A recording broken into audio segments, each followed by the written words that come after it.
Hello friends, welcome to Assamese Educator.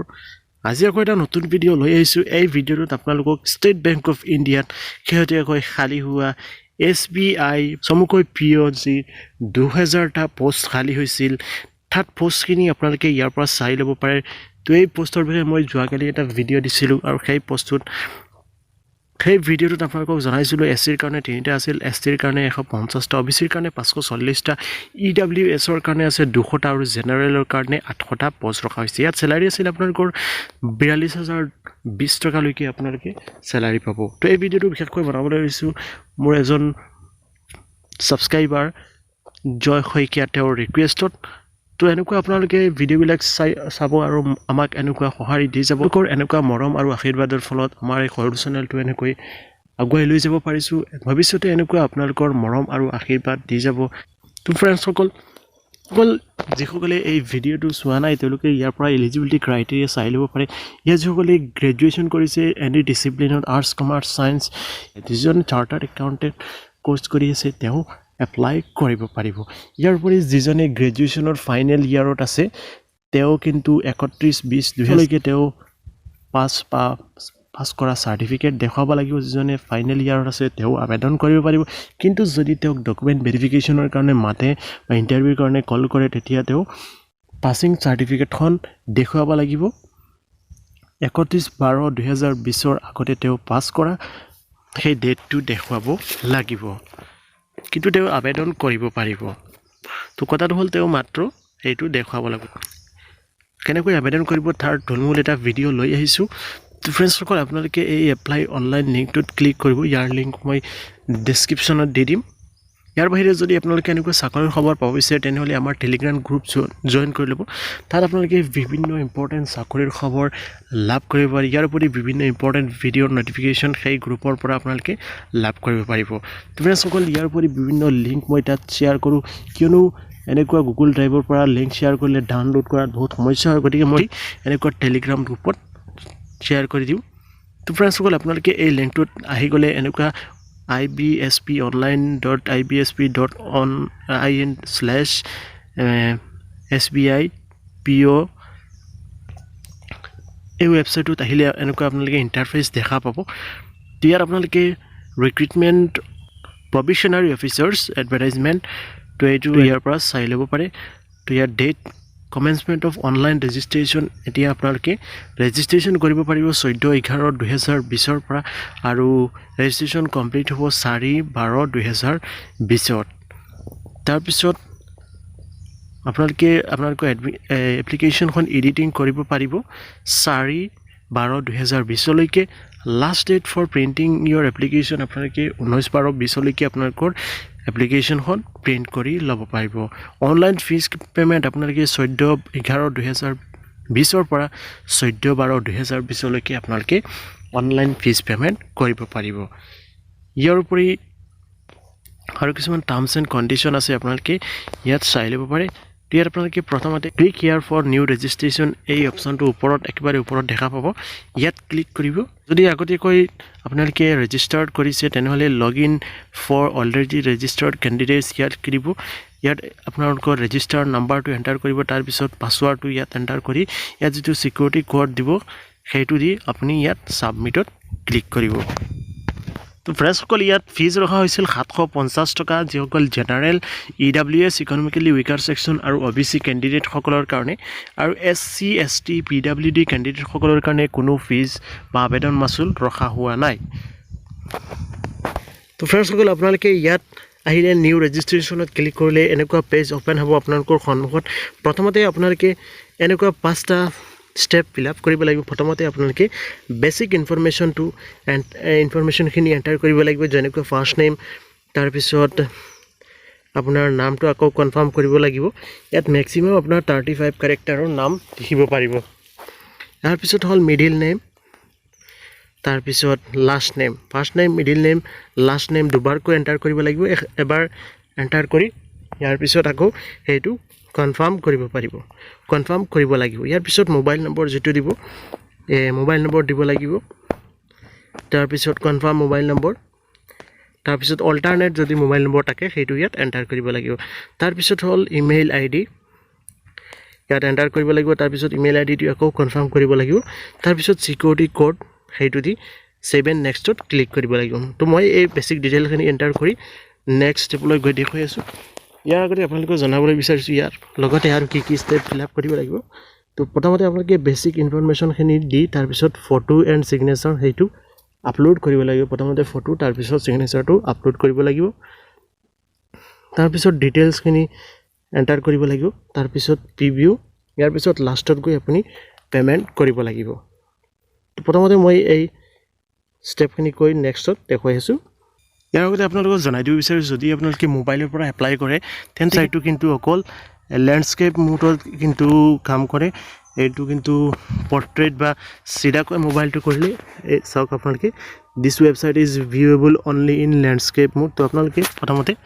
Landscape মোডত এনেকুৱা ৰাখিব portrait কৰি দিব আপোনালোকৰ মোবাইলটো তেতিয়াহে কামটো কৰিব পাৰিব ফাৰ্ষ্ট অফ অল আপোনালোকে আপোনালোকৰ ফাৰ্ষ্ট নেমটো দুবাৰকৈ এণ্টাৰ কৰিব লাগিব তাৰপিছত ফুল নেমটো ইয়াত তলত দিব লাগিব পুৰা যেটো নাম আপোনাৰ এইটো ইয়াত ফুল নেমটো ইয়াত লিখিব লাগিব ইয়াৰ পিছত তলত আকৌ ইমেইল আইডি যেটো সেইটো দিব যদি জিমেইল হয় তেনেহলে ইমেইল আইডিটো লিখি ইয়াৰ পিছত ডমেইন বুলি লিখা থাকিব ইয়াত আপুনি gmail.com নে in hotmail.com সেইটো দিব তো মোৰ জিমেইল যেহেতু gmail.com সেইটো ইয়াৰ পৰা সিলেক্ট কৰিব লাগিব তাৰপিছত ইয়াত সিকিউৰিটি কোড যেটো দিব সেইটো এণ্টাৰ কৰি সেভ এণ্ড নেক্সটত ক্লিক কৰি নেক্সট পেজলৈ গৈ দেখুৱাই আছোঁ তো চাওক এনেকুৱা ৰেজিষ্ট্ৰেশ্যন কৰাৰ পিছত আপোনাৰ ৰেজিষ্ট্ৰেশ্যন নাম্বাৰটো সেভ এণ্ড নেক্সটত ক্লিক কৰাৰ পিছত এনেকুৱা আপোনালোকৰ ৰেজিষ্ট্ৰেশ্যন নাম্বাৰটো আপোনাৰ যেটো মোবাইল নম্বৰ দিব সেইটোত এনেকৈ পঠাই দিব তো ইয়াত আপোনালোকে ভালকৈ মন দি আপোনালোকৰ নাম আৰু ৰেজিষ্ট্ৰেশ্যনটো ভালকৈ চাই চিতি কৰিব ইয়াৰ পিছত আপোনালোকে কোনো এডিট কৰিব নোৱাৰিব এপ্লিকেশ্যনখন তো আপোনালোকক তাত নটিফিকেশ্যন দেখাই দিব যে আপোনালোকে কোনো এডিটিং কৰিব নোৱাৰিব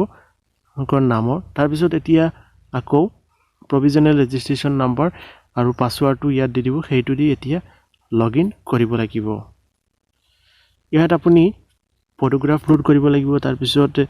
স্ক্যান সিগনেচাৰটো ইয়াৰ পৰা আপলোড কৰিব লাগিব তাৰপিছত আকৌ নেক্সটত ক্লিক কৰিব লাগিব ইয়াত ফটো আৰু সিগনেচাৰটো আপলোড কৰি মই নেক্সটত গৈ দেখুৱাই আছোঁ ইয়াত চাব পাৰে ইয়াত ফটোৰ সাইজটো 4x5 cm × 3x5 cm হ'ব লাগিব ইয়াৰ পিছত আপোনাৰ সিগনেচাৰ যেটো সেইটো সিগনেচাৰটো কেপিটেল বা ব্লক লেটাৰৰ সিগনেচাৰটো হ'ব লাগিব তো আপোনালোকে এইটো মন দিব ইয়াত ফটো সাইজটো আপোনাৰ 20 KB পৰা 50 KB হ'ব লাগিব ফটো সিগনেচাৰটো আপলোড কৰি মই নেক্সটত গৈ দেখুৱাইছোঁ আপোনালোকে সিগনেচাৰটো কিন্তু ব্লক লেটাৰত লিখি আপলোড কৰিব নেক্সট ষ্টেপত গৈ দেখুৱাই আছোঁ তো ইয়াত আপোনালোকে কোৱালিফিকেশ্যন ডিটেইলছখিনি আপুনি ইয়াত এণ্টাৰ কৰিব লাগিব ইয়াত কেটাগৰীটো এণ্টাৰ কৰিব লাগিব ST নে OBC নে জেনাৰেল EWS যেটো হয় সেইটো এণ্টাৰ কৰিব লাগিব তো সাবকাষ্টটো ইয়াত এণ্টাৰ কৰিব লাগিব তাৰপিছত are you a person with benchmark disability যদি কিবা ডিসেবিলিটি আছে তেনেহলে ইয়াত এণ্টাৰ কৰিব টাইপ অফ ডিসেবিলিটি যদি হয় তেনেহলে ইয়েস দিলে এইখিনি ফিল আপ কৰিব লাগিব তো ইয়াত কিছুমান কোৱেশ্চন আছে সেইখিনি মই ফিল আপ কৰি আপোনালোকক কৈ আছোঁ ওপৰৰ অপচন কেইটা যদি অন কৰে তেনেহলে এই অপচনটো ডিসেবল যদি আছে কিবা তেনেহলে আপুনি এইখিনি ফিল আপ কৰিব লাগিব তাৰপিছত ৰিলিজিয়ন ইয়াৰ পিছত এণ্টাৰ কৰিব লাগিব কোনটো ৰিলিজিয়নৰ পৰা বিলং কৰে ইয়াৰ পিছত ৰিলিজিয়ন যদি মাইনৰিটি হয় তেনেহলে ইয়েস দিব যদি নহয় হয় তেনেহলে নো দিব তাৰপিছত যদি এক্স সাৰ্ভিসম্যান হয় ইয়েস দিব নহলে নো দিব আৰু পিৰিয়ড অফ সাৰ্ভিস যদি এক্স সাৰ্ভিসম্যান হয় ইয়াত দিব লাগিব ইয়াৰ আগতে যদি আপুনি প্ৰভিশনাৰী অফিচাৰৰ কাৰণে কেতিয়া পৰীক্ষা দিছিলে তেনেহলে কেইবাৰ পৰীক্ষা দিছিলে সেইটো এবাৰ নে দুবাৰ নে তিনিবাৰ সেইটো ডিজিটটো সংখ্যাটো ইয়াত এণ্টাৰ কৰিব লাগিব ইয়াৰ পিছত ইয়াত কিছুমান প্ৰশ্ন আহিব ষ্টেট বেংকৰ ইণ্ডিয়াৰ এমপ্লয়ী নেকি নে আপোনাৰ কোনোবাৰ ফেমিলি এমপ্লয়ী আছে সেইখিনি আপোনালোকে ন কৰি দিব তাৰপিছত please ensure that you are eligible to apply তো ইয়াত আপোনালোকে ইয়েস কৰি দিব মোৰ এইটো টিক মাৰ্ক হোৱা নাই তো নিদিলেও যদি হয় তেনেহলে চাই ল'ম বাৰু নেক্সটত ইয়াৰ পিছত পান নম্বৰটো দিব লাগিব তাৰপিছত নেশ্যনেলটো ইণ্ডিয়ান অট'মেটিকলি সিলেক্ট থাকিব তাৰপিছত ষ্টেট ইয়াৰ পৰা অসমটো সিলেক্ট কৰিব তো মই অসমটো সিলেক্ট কৰি লৈছোঁ ষ্টেট কোডটো অট'মেটিকলি আহি গৈছে 14 তাৰপিছত এক্সাম চেণ্টাৰ অফ এক্সামিনেশ্যনটো ইয়াৰ পৰা সিলেক্ট কৰি ল'ব লাগিব আপুনি ইয়াৰ পৰা যিকোনো এটা সিলেক্ট কৰিব পাৰিব মই গুৱাহাটী দিছোঁ তাৰপিছত state UT to which centre of belongs তাৰপিছত ইয়াত চেণ্টাৰটো ক'ত অৱস্থিত কোন চেণ্টাৰটো কোন ষ্টেটত অৱস্থিত সেইটো ইয়াৰ পৰা দিব লাগিব ইয়াৰ পিছত চেণ্টাৰ অফ এক্সামিনেশ্যন ইয়াত গুৱাহাটীত দিব আপুনি যিটো ডিষ্ট্ৰিক্ট দিব সেইখনত চিলেক্ট কৰিব অপশ্যনখিনি চিলেক্ট কৰিব তাৰপিছত পাৰ্চনেল ডিটেইলছ ইয়াৰ পৰা দিব ডেট অফ বাৰ্থ পিছত জেণ্ডাৰ ইয়াৰ পিছত মেৰিটেল ষ্টেটাছ তাৰপিছত father's name father's first name father's middle name father's last name তাৰপিছত মাদাৰ্ছৰ first name middle name last name এইখিনি দি তাৰপিছত এড্ৰেছটো ইয়াত দিব এড্ৰেছ 1 তাৰপিছত ডিষ্ট্ৰিক্টটো দিব তাৰপিছত ষ্টেটটো দি এইখিনি আপুনি নিজে ফিল আপ কৰি ভেলিডেট ইয়ৰ ডিটেইলছ তাৰপিছত ছেভ এণ্ড নেক্সটত ক্লিক কৰিব লাগিব তাৰপিছত choose the address of GST invoice ইয়াৰ পৰা আপুনি দিব লাগিব পাৰ্মানেণ্ট এড্ৰেছ নে কমিউনিকেশ্যন এড্ৰেছ সেইটো তো মই এইটো পাৰ্মানেণ্ট এড্ৰেছ হয় তাৰপিছত ছেভ এণ্ড নেক্সটত ক্লিক কৰিব ওপৰত যদি আপুনি আগতে এই পৰীক্ষাৰ বাবে কেতিয়াবা দিয়া নাছিল তেনেহ'লে আপুনি মেক্সিমাম ডিজিট 0 দিব তো মোৰ অলপ প্ৰব্লেম হৈ আছে মই 0টো দি চাই আছোঁ নেক্সট টেবুল আহি গৈছিল মই ইয়াত প্ৰব্লেম হৈছিলে মই নামটো লিখি স্পেচ এটা দি দিছিলোঁ আৰু সেইকাৰণে ছাবমিট হোৱা নাছিলে তো ইয়াত আহি গৈছোঁ এতিয়া নেক্সট টেবুললৈ আহি গৈছোঁ ইয়াত আপুনি গ্ৰেজুৱেশ্যনৰ ইকুইভেলেণ্ট ইয়াত আপুনি এপিয়াৰ্ড নে যদি পঢ়ি আছে তেনেহ'লে এপিয়াৰ দিব যদি পাছ কৰি লৈছে তেনেহ'লে ইয়াত দিব ডিগ্ৰী ছাবজেক্ট ষ্ট্ৰীমটো ইয়াৰ পৰা দিব আৰ্টছ কমাৰ্চ ছায়েন্স তাৰপিছত এগ্ৰিকালচাৰ ইঞ্জিনিয়াৰিং কোনটোত আপুনি ডিগ্ৰী কৰিছে সেইটো দিব তাৰপিছত নেম অফ দ্য ইনষ্টিটিউশ্যন অনুষ্ঠানটোৰ নাম বা কলেজৰ নাম দিব আৰু কলেজখন ক'ত অৱস্থিত সেইটো দিব তাৰপিছত ডেট অফ পাছিং কেতিয়া পাছ কৰিছে সেইটো দিব তাৰপিছত পাৰ্চেণ্টেজ অফ মাৰ্কছ তাৰপিছত কোনটো ক্লাছ বা গ্ৰেড পাইছে ফাৰ্ষ্ট ক্লাছ নে ছেকেণ্ড ক্লাছ বা গ্ৰেড যদি আছে গ্ৰেড ছিষ্টেম তেনেহ'লে সেইটো দিব ইণ্টিগ্ৰেটেড ডুৱেল ডিগ্ৰী যদি কিবা কৰিছে সেইটোৰ লগত আৰু কিবা কৰিছে গ্ৰেজুৱেশ্যনৰ লগত সেইটো দিব যদি পষ্ট গ্ৰেজুৱেশ্যন কৰিছে সেইখিনিও ইয়াত দিব পাৰে তাৰপিছত প্ৰফেশ্যনেল কোৱালিফিকেশ্যন যদি আছে সেইখিনি ইয়াত দিব পাৰিব তাৰপিছত আদাৰ্ছ যদি বেলেগ কিবা আছে সেইখিনিও দিব পাৰিব তো আদাৰ্ছ ডিটেইলখিনি আপুনি প্ৰি এক্সাম ট্ৰেইনিং যদি কিবা কৰি আছে সেইখিনি ইয়াত দিব আৰু ক'ত কৰি আছে ষ্টেট কোড চেণ্টাৰ ডিটেইলছ দিব লাগিব তো এইখিনি দি আপুনি ইয়াত ছেভ এণ্ড নেক্সটত ক্লিক কৰিব এইখিনি দি ইয়াত তলত দিব লাগিব কিবা প্ৰি এণ্ট্ৰি এক্সামৰ ট্ৰেইনিং লৈ আছে নেকি তাৰপিছত কি ভাষা জানে সেইখিনি দিব লাগিব ইংলিছ আছামিজ হিন্দী ইয়াত দিব লাগিব মেইনলি তাৰপিছত ৰিড ৰাইট স্পীক তিনিটা জানে ইয়াত দি ছেভ এণ্ড নেক্সটত ক্লিক কৰিব লাগিব ছেভ এণ্ড নেক্সটত ক্লিক কৰিব তেনেকুৱা প্ৰব্লেম হ'ব পাৰে আপোনাৰ তো আপুনি ফৰ্মখন ভালকৈ ফিল আপ কৰিব তো চাওক ইয়াত মোৰ কিবা এৰাৰ দেখাই আছে মই সেইখিনি চাই আছোঁ কি ভুল হৈছে তো আপুনি সেইখিনি ভালকৈ ফিল আপ কৰি তাৰপিছত প্ৰিভিউ অপশ্যন গৈ ফৰ্মখন চাব পাৰিব আৰু সেইখন প্ৰিণ্ট কৰি ৰাখিব পাৰিব স্ক্ৰীনশ্বট মাৰি আপোনাৰ ফৰ্মখন ৰাখি ল'ব ইয়াৰ পিছত আপুনি লাষ্টত গৈ ফিজ পে'মেণ্ট কৰিব পাৰিব তেনেকুৱা আপোনালোকে মোবাইলৰ পৰা এই এপ্লাইটো কৰিব পাৰিব ইণ্টাৰনেট বহুত শ্ল' আছে গতিকে মই ফুল প্ৰচেছটো আপোনালোকক কৰি দেখাব নোৱাৰোঁ তাৰ বাবে দুঃখিত তো ফ্ৰেণ্ডসকল এই ভিডিঅ'টো আপোনালোকে চাই কেনেকৈ পালে কমেণ্ট কৰি জনাব পাৰে যদি কিবা জানিবলগীয়া আছে সেইখিনি কমেণ্ট বক্সৰ জৰিয়তে জনাবলৈ নাপাহৰিব ভিডিঅ'টো অনুসৰি লাইক কৰি দিব আৰু কমেণ্ট কৰি জনাব পাৰে আপোনালোকৰ মতামতখিনি কমেণ্ট বক্সৰ জৰিয়তে জনাবলৈ নাপাহৰিব চেনেলটো যদি নতুনকৈ চাইছে তেনেহ'লে যদি এতিয়ালৈকে ছাবস্ক্ৰাইব কৰা নাই ছাবস্ক্ৰাইব কৰি আমাৰ এই সৰু চেনেলটো আগুৱাই যোৱাত সহায় কৰক যাতে ভৱিষ্যতে এনেকুৱা ইম্পৰ্টেণ্ট ভিডিঅ' আপোনালোকৰ বাবে লৈ আহিব পাৰোঁ আৰু অধিক অনুপ্ৰাণিত হ'ব পাৰোঁ তেনেহ'লে আজিলৈ আহিছোঁ আপোনালোক সকলোৰে আজিৰ দিনটো শুভ হওক মংগলময় হওক পুনৰ আকৌ কালি এটা নতুন ভিডিঅ'ত লগ পাম তাৰে কামনাৰে জয় হিন্দ জয় অসম